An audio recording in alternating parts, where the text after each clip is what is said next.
I'm Kate, Plastic Free Mermaid, and I wrote a book.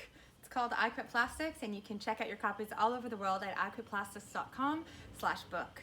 This is about my journey, how I learned that plastic doesn't biodegrade, and deciding of all the things impacting the planet that this is one thing that I can actually do to help the world is just minimize, eliminate my personal contribution to the mounting piles of plastic pollution the world over.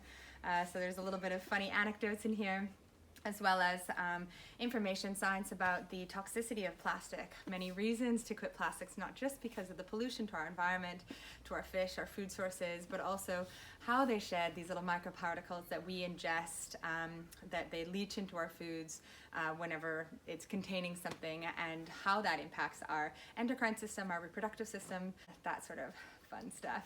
There's also practical tips. So this is an introduction guide. So this will teach you how to phase plastics out of your life.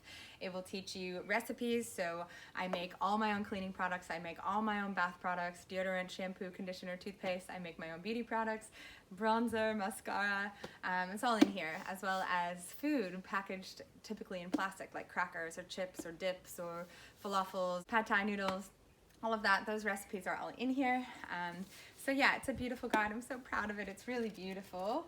It is a wonderful read as well. So if you're looking for something uplifting and inspiring to kind of guide you as we're in this reset, this global pause, and we're watching our environment regenerate, how do we regenerate our lives? How do we restructure our lives so that when we're out of this pause, we lead a more environmentally in sync or nature-aligned lifestyle?